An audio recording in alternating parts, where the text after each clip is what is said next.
చంద్రబాబు నాయుడు గారు ఉంటారు, అలాగే బీజేపీ వాళ్ళు ఉంటారు, మన deputy CM sir Pawan Kalyan sir కూడా ఉంటారు. పాపం ఆ రోజు కనిపెడతానన్న వాళ్ళు అప్పటికి కనిపెట్టే పనులు లేరు. అసలు ఆయన కనుక్కున్నారు, ఆయన ఎక్కడున్నారు కనిపెట్టే పరిస్థితుల్లో ఈరోజు ఆంధ్ర ప్రజలు ఉన్నారు. ఆయన ఎక్కడున్నారో తెలియట్లా. ఒక రోజేమో హైదరాబాద్లో ఉంటారు, ఒక రోజు ఇంకో చోట ఉంటారు. అసలు నువ్వు డిప్యూటీ సీఎంగా ఇక్కడ ఉంది, వీళ్ళకి ఇచ్చిన మాటలు, వీళ్ళకి ఇచ్చిన హామీలు ఏవైతే ఉన్నాయో నువ్వు హామీలను ఇచ్చినావు కదా. హామీలు ఇచ్చి నేను చూసుకుంటాను, దగ్గర 30,000 మంది దగ్గర ఆడపిల్లలు మాయమైపోయారన్నావు, నేను కనిపెడతాను, సుగాలి ప్రీతి విషయంలో నేను న్యాయం చేస్తానన్నావు. ఇవన్నీ పక్కన పెట్టి ఈరోజు నిన్నగాక మొన్న నువ్వు తెలంగాణ వెళ్ళి తెలంగాణ వాళ్ళు నా వాళ్ళంటే నాకు ఇష్టం, నేను ఎందుకు రాకూడదు ఇక్కడ అని చెప్పి మాట్లాడాం. నిన్న మీకు తెలంగాణలో మిమ్మల్ని అడ్డుకున్నప్పుడు మీరు పత్రికాముఖం ఏం చెప్పారు? నన్ను ఎందుకు అడ్డుకున్నారు? అలా కాదు, నాకు రేవంత్ రెడ్డి గారు బాగా క్లోజే, అలాగే కేసీఆర్ గారు కూడా మాకు బాగా క్లోజే అని చెప్పి అన్నావు. ఎందుకన్నావు నువ్వు నీ ఆస్తులన్నీ అక్కడ ఉన్నాయి కాబట్టి నువ్వు అన్నావు, భయం నీకు. అదే విజయవాడలో, అదే ఆంధ్రప్రదేశ్లో అలాగే జరిగితే ఆ రోజు నువ్వు మైక్లో పెట్టుకొని పత్రికాముఖంగా మీడియాకి ఏమన్నావు? జగన్ నువ్వు ఎవడివి అని అడగన్నావు కదా. అదే నువ్వు తెలంగాణలో రేవంత్ నువ్వు ఎవడివి అని నువ్వు అనలేకపోయావే. నీకు ఆ ధైర్యం ఏది? నీకు ఆ దమ్మేది? నీ పరిస్థితి ఈ రోజుకి ఇలా దిగజారిపోయావు అంటే నువ్వు ఇచ్చి ఆంధ్ర ప్రజలకి ఏం మాట ఇచ్చావు, ఏం చేస్తున్నావు? ఇక్కడ ఎంతో మంది మీద దాడులు జరుగుతున్నాయి, నువ్వు పట్టించుకోవా? నేను నమ్ముకుని ఓట్లేశారు ఆ పరిస్థితిని పట్టించుకోవా? అక్కడికి వెళ్ళి తెలంగాణలో నేను నెక్స్ట్ ఎలక్షన్స్ పోటీ చేస్తా, నేను ఇక్కడ పార్టీ నడిపిస్తాను.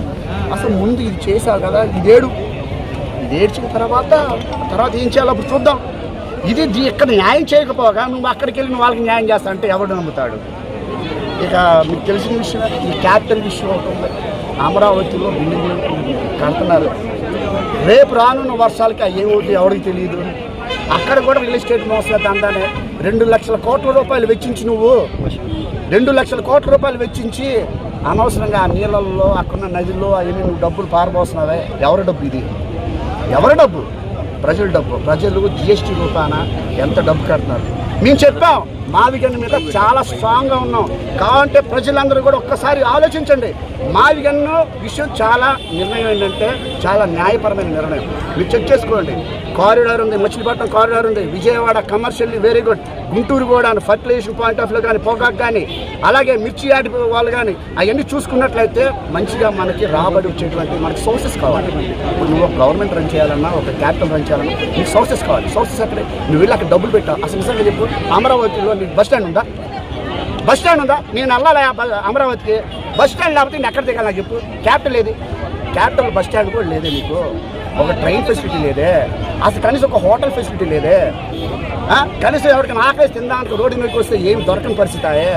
నువ్వు ఆ ఎడారిలో తీసుకెళ్ళిపోయి నేను బంగాళ కడతాను 3Dలో చూపిస్తే ఇంకా ప్రజలు నమ్ముతారనుకోవడం అనేది చంద్రబాబు నాయుడు గారు, ఇది చాలా తప్పు. ఇప్పటికైనా మీ పోకరు మార్చుకోండి.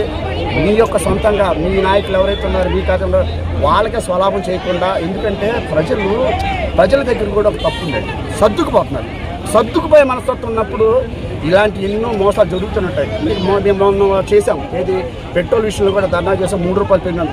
ఈరోజు 9 రూపాయలు పెరిగింది. కానీ ఒక ప్రజలు ఏంటంటే అలవాటు పడిపోయారు సర్దుకోవడానికి. ఇప్పటికైనా సరే ఈ మీడియా ముఖంగా మేము ఒకటే చెప్తున్నాం, ప్రజలందరూ కూడా ఈ చంద్రబాబు చేసిన కుట్రని, ఈ మోసపూరిత మేనిఫెస్టో ఏదైతే ఉందో అదంతా తిరగబడి అడగాల. అక్కడ తీసుకెళ్ళి అమరావతి డబ్బులు ఎందుకు ఖర్చు పెట్టి అనవసరం 2 లక్షల రూపాయలు ఓన్లీ రోడ్లకి వాటికి పెడుతున్నాం. దుర్మార్గంగా అంటే 14,000 రూపాయల స్ట్రక్చర్ అంట. అసలు ఆ భూప్రపంచం ఎవరు కూడా కట్టుబడి కట్టడం దగ్గర మహా అయితే ఎంత శ్రీనివాస్ అని 7,000 అవుతుంది. 14,000 పెట్టి ఓన్లీ ఇన్ఫ్రాస్ట్రక్చర్ చేస్తాం. తర్వాత శానిటరీ ఫిట్టింగ్స్ అంటావు, తర్వాత ఫ్లోరింగ్ అంటావు, తర్వాత ఎలక్ట్రికల్ అంటావు, తర్వాత ఇంటీరియర్స్ అంటావు, ఏసీ అంటావు. దగ్గర చూసుకుంటే స్క్వేర్ ఫీట్కి 30,000 రూపాయలు అవుతుంది. ఎంత దుర్మార్గం అండి. ఎవరి డబ్బులు? ప్రజల డబ్బులు. ఏమనంటే మేము బాగు చేస్తాంటే మేము చూడలేకపోతున్నామా? ఏం బాగు చేస్తున్నావు? ఎవరు బాగు చేస్తున్నావు? ప్రజలనా? నువ్వు ఇచ్చిన మేనిఫెస్టో ఏమైనా చేస్తున్నావు అంటున్నాను. ఈ మేనిఫెస్టో ఏదేమిటో ఇదే కాకుండా నువ్వు ఎక్కువ చేసిన మోసం ఏంటంటే దుర్మార్గం అంటే విద్య